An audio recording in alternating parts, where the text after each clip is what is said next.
Good morning, everyone. Welcome to the podcast. I have the beautiful Nic MacDowall in the house. How are you, Nick?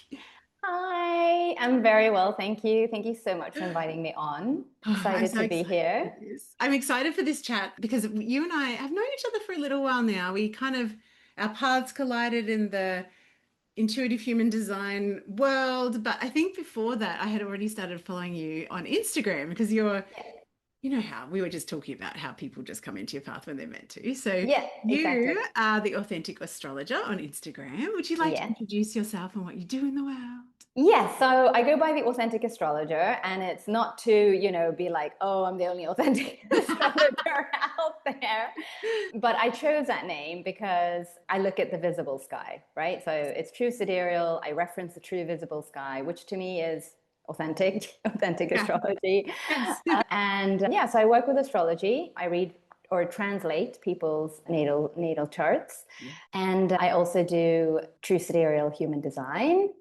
But absolutely, my first passion is astrology. It's something, I knew as a child that it was very, very interesting. I would go into a bookstore, and the only section you would find me in was the astrology section. Ah, it's so And cool. I remember picking up my then tropical sun sign book. Yeah, yeah. The un or inauthentic, yes.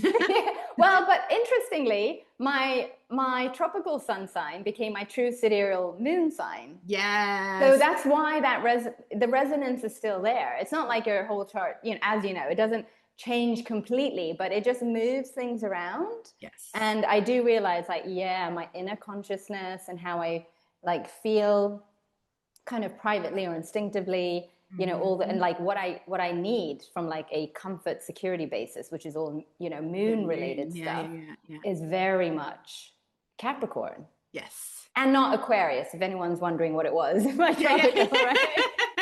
So I very much resonate with the Capricorn energy still. But yeah, so I just remember as a child opening up a book and I'm like, oh my gosh, how does this book know me? It's so fascinating, isn't it? Like I always think about like how we know as children, so I often think like, just go back, like, oh, I don't know what I want to do with my life, or I don't know, I'm lost. I know I don't want to be doing this. I'm like, well, what was your childhood Yeah. interest or Yeah. passion? Yes, Because yes, yes. I just think we're just so much more open then Yes, I was about to and, say that. It's and before we're taught receptive. not to be who we actually are. Yeah, yeah. Yeah. Yeah, exactly. I mean, 10 is like borderline because I mean, by then well, Pretty much I imprinted. went to school, obviously, but Yes. yeah, but I obviously was conditioned enough not to pursue astrology though. Yeah. That's the thing. Like, I just kept it as like a passion and, just knowing maybe a little bit more than the Mhm. average person, but not really deep diving, right? Yeah. So, yeah. It's amazing to me though, like, yeah, I will often say to clients, like, what did you love to do as a kid? And so often, and I call it the golden thread, it's like this golden thread that Yeah. leads you back to where you were always, meant to be or born to be or whatever you're meant to be Yeah. expressing in the world. I'm laughing at like, because I think that, you know, we're both very much status quo challenges as we've Oh, had yes. Oh, conversations about yes. that, right? And, there's a Yeah. part of me that rails at this, like, I particularly lately, like Neptune's moved into Aries. I'm like, it's not going to be an Aries. Yeah, in 2040, in Yeah, yeah, 2040. decades. And there's a part of me that wants to rail against it. And there's also a Yeah. part of me that's like, everything is meant to evolve, and every evolution starts with the pioneers and the paradigm shifters that begin it, right? So Yeah. I'm grateful that our paths have crossed. I'm so grateful. And I totally hear you on like when I see those posts, there's something that really quite strongly rises up and Yes. I'm just like, oh, but what's so interesting is being able to catch that and not react, right? It's like, okay, how do I want to respond here? I mean, sometimes I do. Sometimes I get inspired. I'm like, okay, I'm just going to jump on Instagram and I'm going to talk about this Saturn Neptune Yeah, conjunction, you yeah. know? And yeah, but it's a choice, it's not reactive anymore in that Yeah, same way. 100%. So yeah, and Um, and yeah, we I yeah. think too, for me, like you were saying, and this is for anyone who doesn't understand the difference. Nic's got lots of information on her Instagram about this, the difference between tropical and true sidereal, because we don't want to like that we're here for something Yeah. else. We're here for Yes, exactly. We're here for something else. but I will say my experience with understanding a little bit, like I'm not astrology, like, astrology is like a kind of second different language to me. I don't really get it. I love diving in, but it's not something that becomes naturally. But I do notice, like I had such a resistance, like I've been an Aquarian sun my entire life, and there's something really cool about being an Aquarian sun. And I get it because, Aquarius is the rebel, right? Yes, exactly. Oftentimes that's how it's described. And Yeah. that like humanitarian and the like status quo challenging and whatever. And I was sad. Like, I'm like, I don't want to be a Capricorn sun. That sounds so boring. But only because this sounds so awful. It's like I've got Capricorn, like anti-Capricorn, like mindset or something. I used to work in a particular workplace where there was someone who I was like managing a team, and there's one particular person who was a real stickler. Yeah. And she used to drive me insane. I used to have a lot of like moments in the toilet at work going, because I'm like, it doesn't freaking well matter. Like, stop asking me, because I'm more of a visionary, right? Like I'm more here than down in the weeds. And she was a Capricorn. So as soon as I was like, when I had my true sidereal, your mind immediately made that connection. She's awful because she is also a beautiful human being. But at that time of my own evolution, she used to trigger the fuck out of me. Anyway. Yeah. And also, she's probably not, right? Yeah, in the true exactly. Exactly. She's probably Sagittarian. Anyway. Which also then is, that's an interesting, anyway, that's exactly. This is the other thing that I just want to mention, like, if we're, talking about astrology, is like, yes, the sun sign obviously is important. Yes. But we're not just our sun. Picture. It's not the whole picture. And your sun could be making aspects, right? It could be speaking to another planet that totally changes Yeah. So. I think but I have to say too, like it's been maybe a year since I came across the whole True Sidereal kind of landscape, and excuse me, I have to say that over time, I'm like, I can so understand that I have a very strong Capricorn, like very like, you just give me the destination and I'm just going to put one, I'm like a dog with a bone, and I'm very determined, and often at like a lack of self-care, like I can definitely see. But also, as you said, like there's Aquarius all through my chart. Like there's other places in Aquarius that actually make even more sense. Yes. Now, I wanted to come back to something that you said. So I think for me, when people say, oh, but I'm this in, like, just say sun sign. Yeah. That's it. It's like, that's like saying I'm a manifester. It's like the broadest bucket to put yourself in. Yeah. And it really doesn't give you any of the nuance, any of the beauty of energetics or anything. So it's like, let's stop talking about the highest, like, not highest, but the least nuance of the exactly to understand ourselves, because I feel like and I don't really understand the aspects and things, but when you get to that level of detail, then there's that recognition and the self-compassion that can come from that, of like, I understand why that might be a bit tricky, or I can understand why I've been resisting that in myself, but it's actually one of the things that is a genius zone, right? Exactly. And I mean, I'm sure equally there are lots of people out there who are like, well, I don't really resonate with this generic. And that's, and that has then led to them being like, oh, astrology is like, whatever, But then it's like, well, because it could have been from a different lens, but then also, again, the aspect and all of that plays in. So it's like, oh, it's so much deeper than that. I know, right? Don't throw the system out with the bathwater, please. Yeah, exactly. Oh dear. I want to go back to what you were saying as a child. Like, you're interested in astrology. What do you think captured you about it? Like, was it the self-understanding piece, or Yeah. I think so. I think with not being able to put it into words as a 10-year-old. Yes. But now when I'm reflecting, like, what was it that just went, ooh, that made me kind of sit up and pay attention, right? Yes. And I really think it was just like, it felt like I was reading about myself. Yeah. And I'm like, how does this book know? And what is it, Capricorn? Like, you know what I mean? Yes. Tell me more. And I have somewhere also had like sort of an interest for like symbols and symbolism, Yes. like, because every sign has its glyph, it's like, oh, what glyph am I? Kind of, that kind of, that's a bit more, I don't know how to describe it, but like, you just, if you see it, you're like, that's Yeah, there's a my, recognition. yeah, there's a recognition, right? Mm-hmm. So I kind of liked all of that. But yeah, so I think it really was, without knowing, really, as a 10-year-old, it was, wow, a tool for Yeah. self-understanding, Yes, yes. And I think too, like I know that you also help people understand their kids through their charts as well. Yeah. I'm Yes. like, when I first like went back into human design after being exposed to tropical, after doing two like certifications, but more self-study things, and I still wasn't like it was all up here, but not in my body, right? I was like, Yeah. I Yeah. just don't. I'm like trying to understand something. And then when I actually started to really get it from a like reading the chart through an energetic lens, not like a like this channel equals that, like a Yeah. robot, Yeah. Yeah. Yeah. right? Yeah. Like from an This equals energetic lens. that kind of thing. Yeah, Yeah. exactly. I was like, this should be parenting 101, Mm. partnering 101, Yeah. self-understanding 101, because I'm like, it, and I think the thing that really has like it's such a funny full circle moment because as a geneticist, like one of the Yes. things I loved about genetics was is literally the science of individuation. Like every Yeah. single person is different, even if you're Yeah. a identical twin, like epigenetically Yeah. same. Yeah. And so because I'm always like I remember when I first started coaching and if like I was working with someone who had like a real self-worth thing or something, I'm like, do you know Mm. how miraculous it is that you're actually here? Yeah. Like that every single Yeah. biological process, everything single, like your parents had to meet that, like the conception had to work, but also Yeah. even since Yeah. then, every single thing that had to Yeah. happen to just get you onto this plane is a Yeah. miracle. Yeah.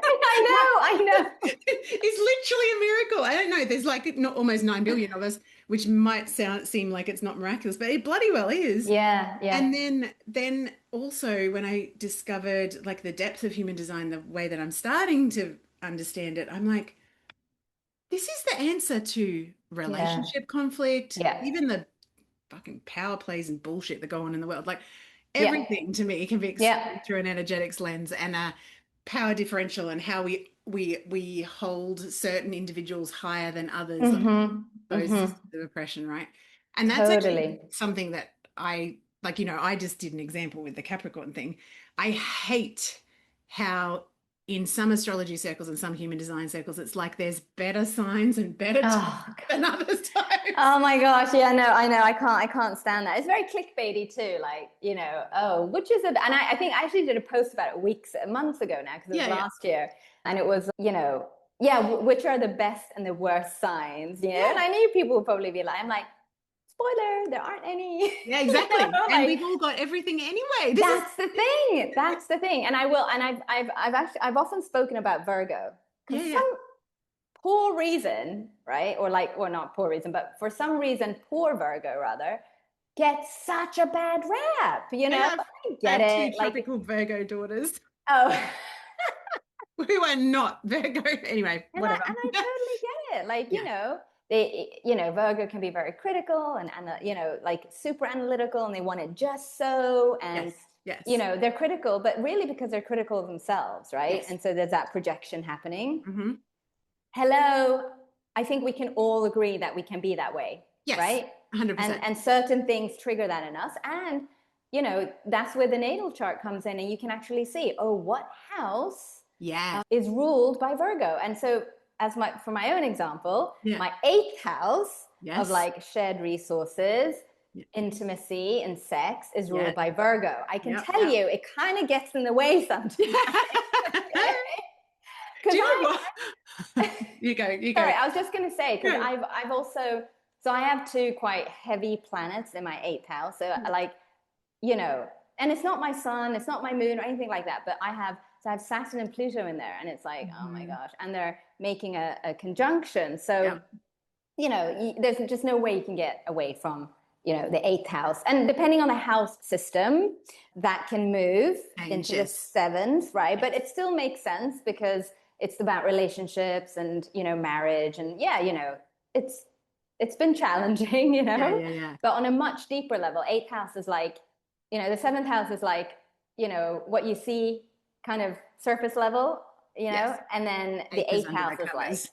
yeah, Yeah. under the covers, right? Yeah. So, Yeah. Yeah. Yeah. and yeah, I can just, for me, I can totally see how Virgo also gets in there and can be a bit of a obstacle, or, you know, but knowing that, you know, and then knowing what the Yes. higher frequencies of Virgo are, then you can consciously, you know, move towards that. I really feel like it's all about consciousness, Yes.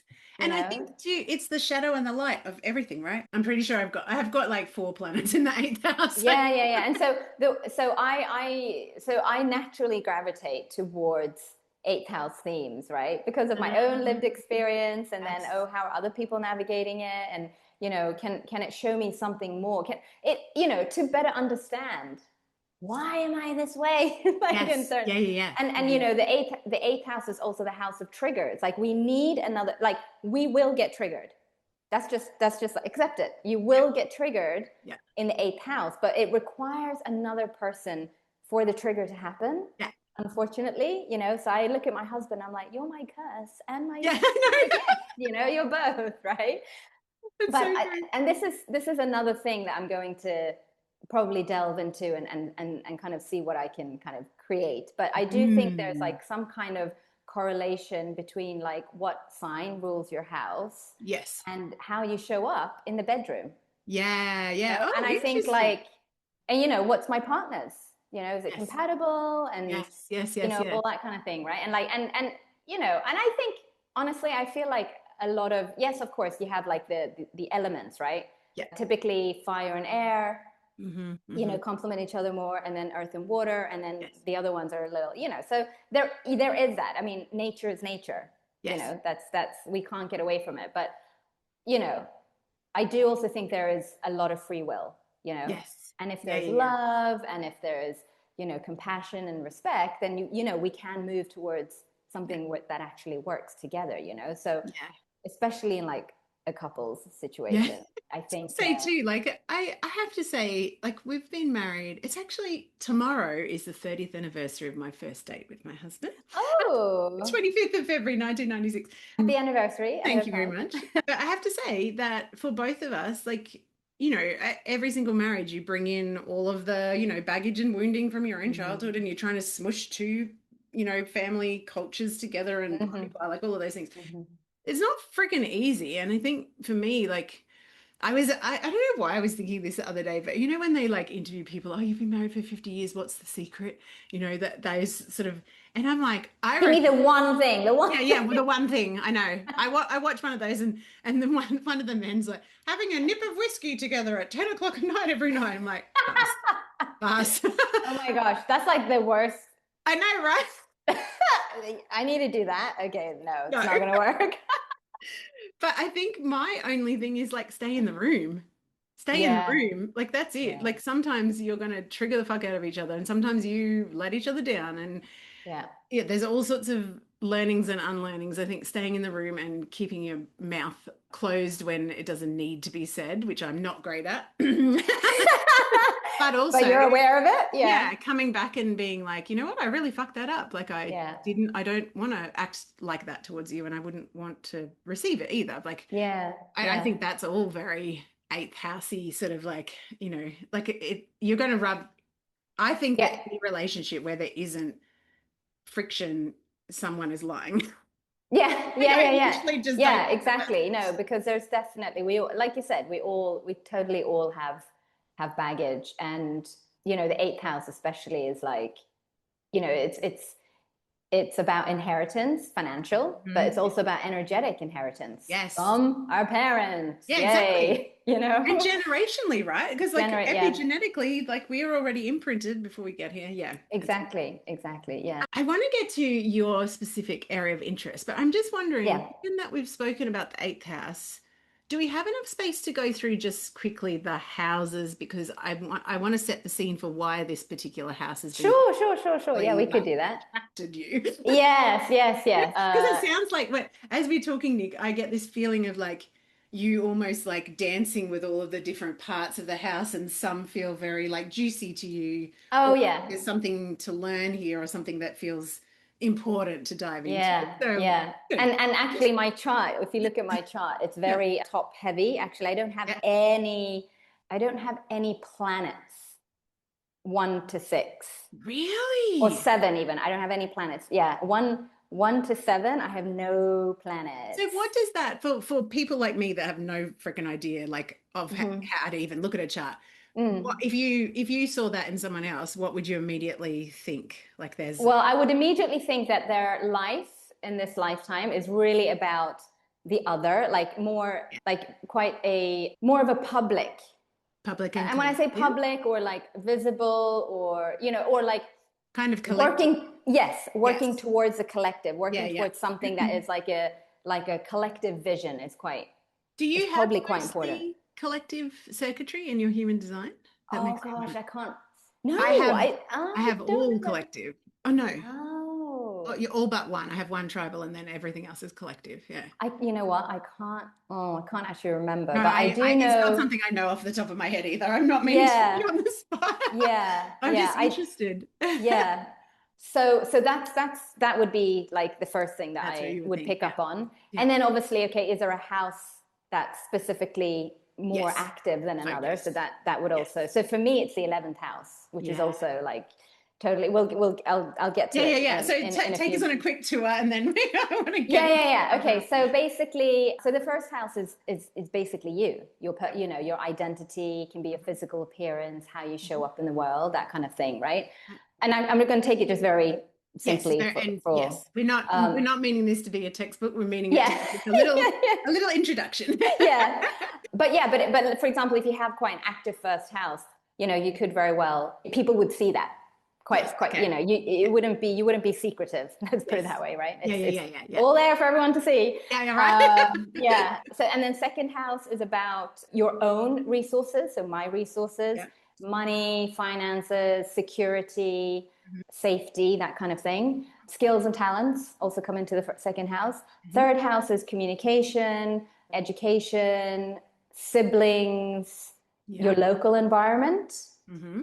Fourth house is a home, family, ancestral lineage, childhood kind of Yeah. comes in there Okay. as well. Yeah. The That's fifth house. where I have Pluto in retrograde in my fourth house. Ah, okay, yes. Something Yeah. tricky. I can't. Mm. Yeah. I was Yeah, like, yeah, oh, yeah. No, so fun. that's quite an important house for you. Yeah. The fifth house is the fun house. Everyone could just remember that. That's how I always explain it when I do readings as well. It's like, Yeah. of all houses, the fifth house is a fun house because Yeah. it's creativity, it's self-expression, it's pleasure, it's Cool. love, it's joy. It's like, Cool. it's kind of also the house where you would have an affair in, Uh-huh. that kind of, Yeah. Yeah. yeah, Yeah. Like the yeah, yeah. Yep. Yep. yeah, Saucy kind of vibes. yeah, yeah. So hobbies, games, that kind of thing comes Yeah. into the fifth house. Children, Yeah. it's a house of children. So sixth house is daily work, habits, routines, Mm-hmm. Mm-hmm. health, kind of unequal work relationships. So like employer, employee, Yeah. can be pets as well. Mm-hmm. Seventh house, marriage, Yeah. committed relationships, one-to-one relationships, business Mm-hmm. partnerships, any legal matters come into the seventh house. Yeah. Yeah. Eighth house, as we've kind of spoken about, the juicy. Yeah. Yeah. Yeah. The stuff under the cover. Yeah, yeah, yeah, Sadness. yeah. So, and if you think about it, so the eighth house is opposite the second house. Yes. So it carries kind of similar themes, but it's shared in the eighth house, right? Whereas in the second, it's This is mine. individual. Yeah. Yeah, Yeah. Yeah. right. Okay. It's my resources, my Mhm. money. Whereas up in Yes. the Yeah, that eighth, makes sense. it's other people's money, and that's Mhm. why things like inheritance. Inheritance. Oh my gosh, what? Debt, loans, taxes, Yes. those kind of things come into the eighth, right? Yeah. Yeah. Ninth house is also the other fun house because it's like long distance travel, it's higher learning, right? Because it's opposite the third house, which is more like primary education. Mm-hmm. And it's where you find the meaning of life, right? Yeah. It's philosophy, it's religion, it's, kind of like, what is life about? It kind of makes sense to me because I have a lot going on in the ninth as well. I'm like, Oh, I'm just yeah. about to leave the country for a Yeah, year. yeah. And then the 10th house is typically the house of career, your public role in society, your visibility, what you're an authority on, authority figures. Oh, and then depending on it, I mean, there's no like, oh, the father is always in the 10th house and the mother is always in the fourth. It's not like that. Again, it's very dependent on a person's chart. Yeah. But a lot of people tend to put the father in the 10th because whichever parent was a more dominant in terms of, you know, who kind of showed you, like, these are the rules, like, you know, this is what's accepted in society, right? And that could, in my case, totally my mother. Yeah, exactly. That's what I was thinking. Well, in some households, that would not have been totally my mother. But interestingly, because of the planet I have in the 10th house, it's both my parents in there. Yeah, right. I can, yes, it's so fascinating. Anyway, and the 11th house is the house of hopes, dreams, and wishes. Ooh. It's a house of good fortune, actually. It doesn't get spoken about a lot, I feel, but yeah, traditionally. Yeah, why? Yeah, I know, sounds like right? the most important one to me. I know. And it's the house of the collective. It's friendships, groups, larger organizations. You know, it has that kind of, I don't like to kind of, what's it called, blend house and sign too much, but Aquarius is the natural ruler of the 11th house, right? Yeah, gotcha. But not everyone's 11th house is ruled by Aquarius. So yeah. That's the bits where I'm like, my brain just goes, oh, okay, I don't understand. But that's okay. That's why we have you. That's your purpose. And then we have the 12th house, which is kind of the focus of today's. Yes, it is. I'm so excited. Cool, right? So the 12th house is the house of spirituality, solitude, retreat. If you were to think of places, actual places, places like prisons, like mental institutions, hospitals, actual retreats would fall into the 12th house. So that's kind of the themes. It's also like the house of self-undoing is what you'll often hear. Oh. Yeah. Because it's kind of, so again, Neptune and Pisces kind of belong in there, right? So, you know, on the higher end, it's like extreme creativity and imagination and healing arts and you know, those kind of things. But on the other end, so it's kind of like, you know, what's your dream? What's your fantasy, right? Yes. But if you can't deal with your own reality, you know, then it's actually I mean that's back, where back, but it's also, so people who, like, you can see this in like kind of famous, you know, entertainers charts, right? The ones who've gone to rehab a lot, the ones that have a drug or alcohol addiction, strong, either Neptunian vibes or placements, right? Because that's how you self-undo, right? Because you just can't, you know, it's too harsh. Reality for you is too harsh. So you have to create this other reality for yourself. Yeah, right. And you know, you want to do it in a healthy way, not in a destructive way. Yeah, exactly. And as you're talking, that makes me think of the word capacity, because it's like, can I hold the reality and the dream at the same time, which often, depending on your capacity, it is tricky for people. And then obviously what we're going to be talking about now is that, so the 12th house is also often associated with the unconscious or the subconscious. And I also now like to see it as a superconscious, again, you know, higher and lower frequencies, right? Yes. And so I'd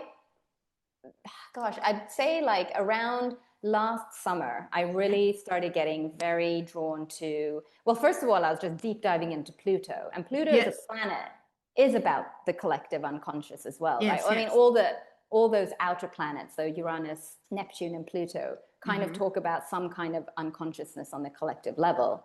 And with Pluto, it really is about, like, you know, the very deepest stuff that we don't that we're just very unconscious about, right? But I was so drawn to, like, you know, really understanding what Pluto is in our charts.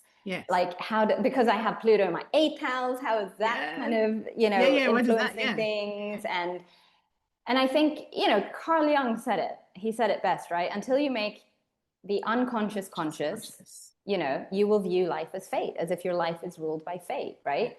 And so I think it's really, I mean, we're just doing ourselves a service to begin with, just ourselves, if we start digging, you know.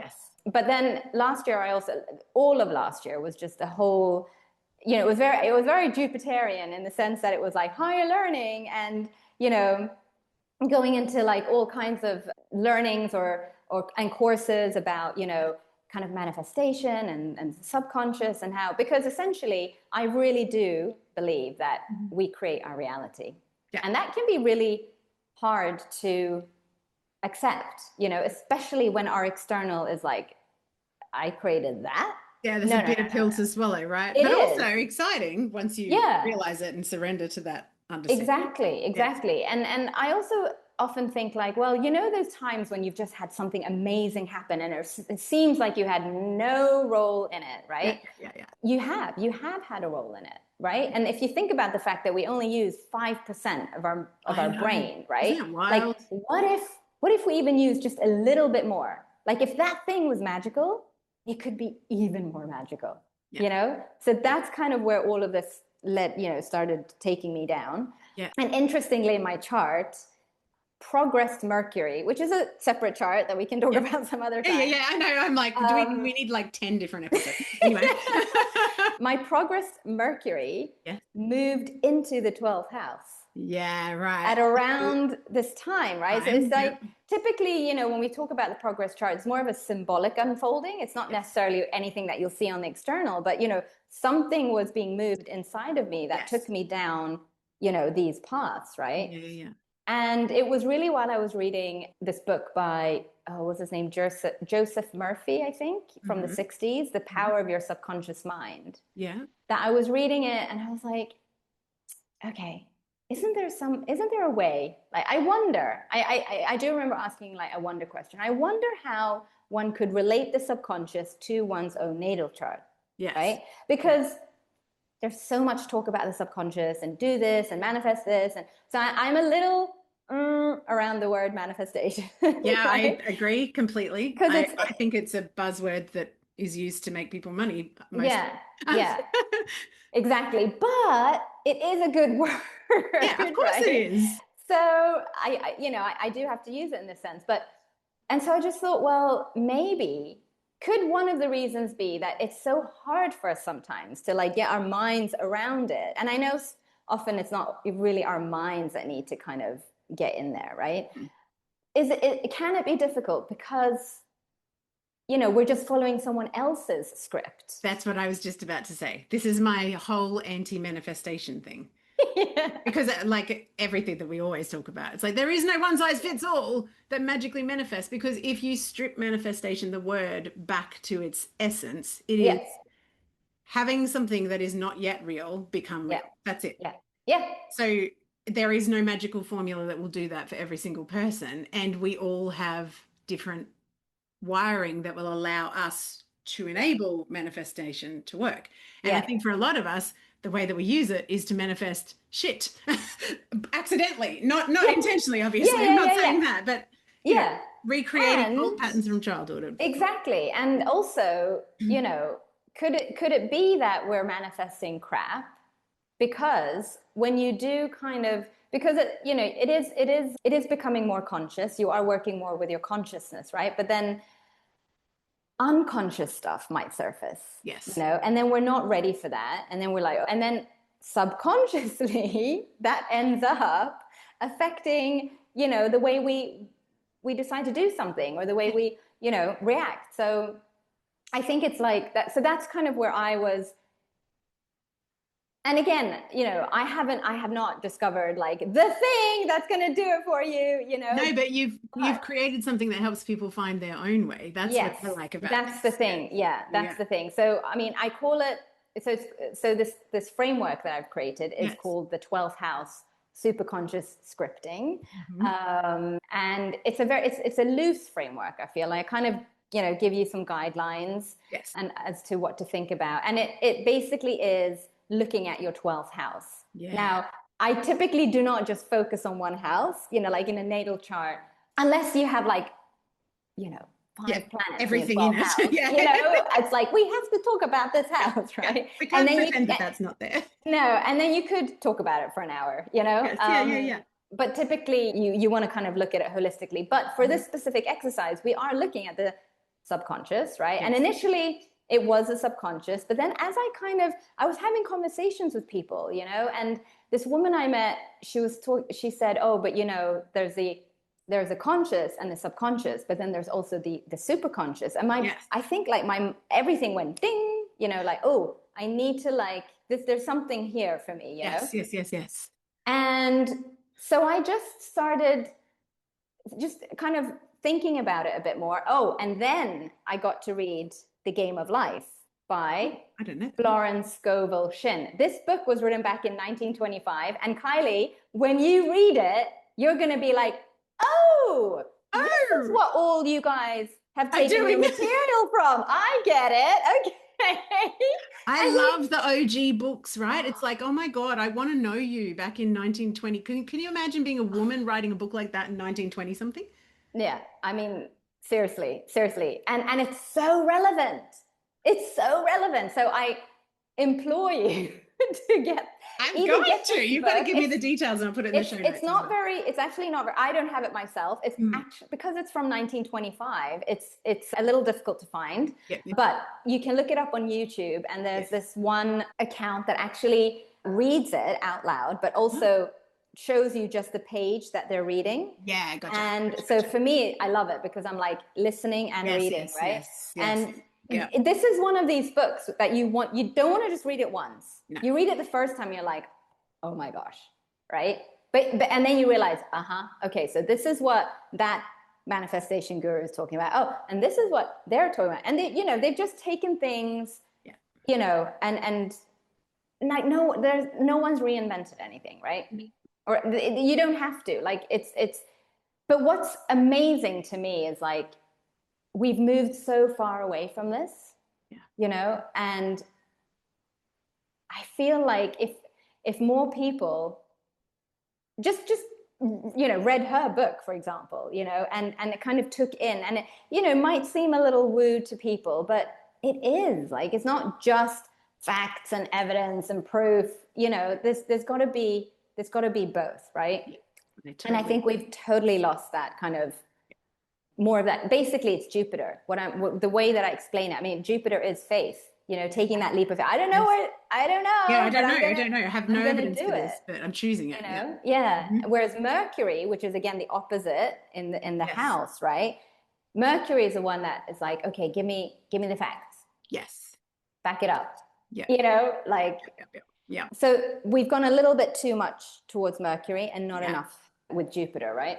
100%. So then in this book, I think it's like on the first page, she talks about how the mind has 3 parts: superconscious, conscious, and subconscious. And I'm like, oh my gosh, here it is from 1925,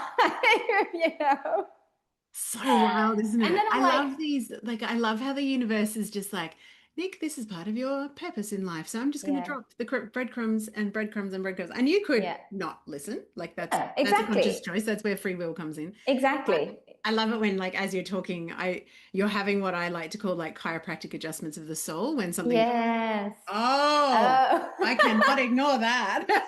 Like, this is go time. Like I have to go down this. Yeah. Exactly. Yeah. Exactly. Very cool. So, and by this point, actually, I'd already been doing the framework. Yeah. And I had, some beautiful souls. One of them being you, right? Join, and I thought it would be. Well, initially I thought, hey, this is going to be fun. Okay. Like it'll be fun for me. Mm-hmm. I want to try it out, but also how would it be for others? Because it would be, or is specific to your chart. So we should really all have quite different experiences. Yes. And this is what I love about it. Because it isn't saying I am Nic and I am the guru and this is how you manifest. And this is what the result will be. No, your result will be. And now that I reflect on it, the results have been exactly what each person has needed. Yes. Actually. And that is nothing that I can orchestrate. No. Or no. So, no. Yeah, I know. How could you I wish. I wish. I mean, oh my goodness. Yeah. So go on. Yeah, no, go on. No. I was going to say, just so that for people that are listening, so you don't have to talk about the framework in detail, but just you're taking what is in the 12th heart for each heart. 12th heart. But that's also nice. Yeah. For each person, and then that person is putting in place the framework, which I love because it isn't a rigid framework. It's, yes, I actually skipped a step. Yeah. That's just typical Kylie. And you're actually also asking the person to feel into things for themselves for the way that they're going to work with this as well. Yes, So, exactly. yeah, can you tell us a little bit more about, like, and actually, one thing that we have to say before this is, this is actually something that people can buy now from your website. Yes.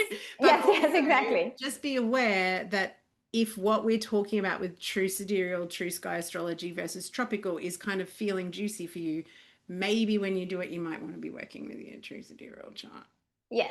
Yeah. I don't know whether you actually specifically say that. Probably. Actually, you know what? It's so funny because for me now, there is only true sidereal. Yeah, me too. Right? Like, so I kind of actually forget that, oh yeah, hang on, someone might have a question about, but it is totally up to you. Yes. You know, if you're still very wedded to the tropical system, then just work with that. You know, like it's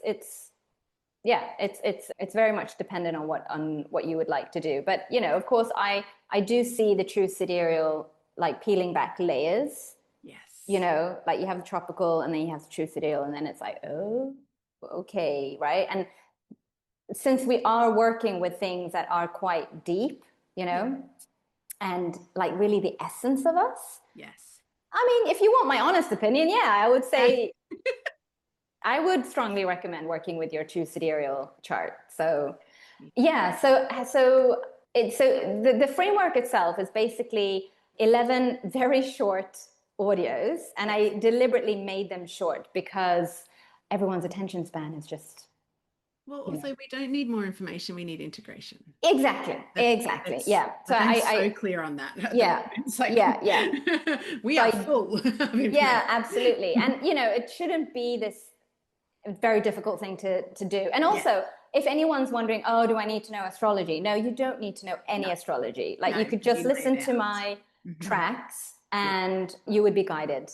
And there's nothing more than that. And you would just, it's about connecting with the planet or planets. I do recommend not to work with more than 2 because I think it just becomes a bit too much in the mind. Yeah, I agree. Essentially what you're doing is you're working with your 12th house planet. You're getting to know the energy in your 12th house. Yes. You know, and I think a lot of the times we're quite unconscious of it. You know, it is, you know, it's the house of the hidden things. It's not typically anywhere where we go. And 1 to 11, the way that I mentioned and described it, it's all very kind of 3D. Like it's you know, there's cause and effect. The 12th is like, ooh, nebulous. And do you really need to know a lot about that planet? Not really. But I do have separate tracks for each planet with some keywords. Just, you know, because someone who's never done astrology, I mean, we all know the sun and the moon, right? Yeah. Pretty much. But let's say you have Uranus in there, right? Like what is Uranus? What does that planet, you know? And so I do throw some keywords, but again, I want to make it as accessible and easy to everyone. So I don't really think necessarily that it's important for this. Yes. There's just like, you know, one track about, let's say, Uranus, keywords, and then, you know, what the glyph looks like. Essentially, the reason I created it is because, you know, we want to create the best life, our best life ever. But we also know, even though we don't know necessarily what the blocks are, that we have blocks, right? And we have these beliefs that don't really belong to us, right? Like these subconscious beliefs, basically. Yes. And they're not aligned to what the best life is. Like, you know, otherwise we would have the best life. Exactly. And so, you know, someone listening now might be like, oh, hang on, you mentioned there's 3 parts to the mind. Okay, so like what, you know, everyone knows what the conscious mind is, but what's the difference between the superconscious and the subconscious then, right? Well, the subconscious is all the conditioning, right? Is a habitual, and also the habitual thoughts and beliefs that we picked up, you know, in utero, as a little baby, as a toddler, as a child, as a young adult, et cetera, right? From all different sources. And the superconscious is essentially our higher mind. the one that knows all the answers. Because just think of those times when you've just known. Yep. You've just known. How do I know that? You know? And that could, for me, it's actually a voice. I actually like hear a voice, and it's like, okay, I guess I'll act on this, you know? Yep. That is literally your superconscious, you know, so it's available to us. And the thing is, I know that it's available to us all the time. It's just that we're not accessing it. Yeah, you were not consciously accessing it, right? Yeah. And so what this framework does is, you know, kind of help you along on that way, right? And the way to, you know, to see if it works for someone, I guess, right? I recommend that you take a belief that you know is not serving you, right? So, you know, one that's very common is self-worth, right? So you take that belief and you want to kind of change it. And it, you know, it's not enough to maybe sometimes say, you know, just affirm your way, you know, out of it. But that, you know, it just kind of gets stuck here, right? Well, and also it's, to me, affirmations are ignoring the fact that your subconscious is running on automatic pilot in the background anyway. So you can put whatever you want in your conscious mind, but if your subconscious is not being dealt with, like you're like putting something on a misaligned foundation and expecting it to magically work. And I think that that's why I don't love some of the manifestation teachers, because it's almost a bit victim blamey when the manifestation doesn't happen. It's like, well, you're the problem. And it's like, no, you're putting something on top of something that needs tending at a different level. You're not addressing, the underlying, you know, it's kind of just, you know, slapping something on. And, you know, it could work maybe for a little bit, but then it stops, or, you know, And as you're talking about the superconscious as well, Nic, I haven't made this association before, but because I often will explain things like I often do like self kind of awareness and self-mastery process through the lens of like internal family systems. So when you're talking about the superconscious, the parallel that kind of feels true in my body is that authentic self, because like the self with the capital S, which I call the wild woman, like the part of me that knows everything that I need to know, knows who I am, is very grounded, very calm. It's very different to the subconscious, like firefighters and protectors that are, you know, trying to run interference because they think that you're unsafe and you're a little kid still. That is a really cool understanding for me, because I'm like, of course this works, because it's like, it's really letting your higher self deal with the stuff that's in the subconscious. Exactly. And therefore, the way that I see it is that it's the superconscious that communicates with the subconscious. Like the conscious mind can't. We've all done it. That's the affirming, right? You're consciously affirming, and you're thinking you're going to change the subconscious. Correct. But the subconscious doesn't change by logic, right?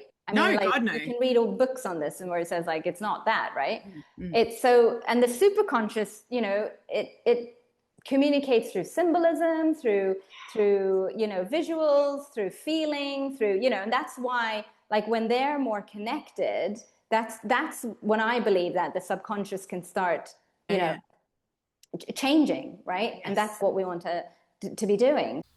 All right, friends, as you can already tell, we had to split this episode into 2 parts because it was so juicy. So that is part 1 that you've just listened to. Come back next week. We will be publishing part 2, where we dive into how the 12th house can be a gateway to working with our superconscious and some of the amazing results that Nic's community has experienced through this work. So tune in.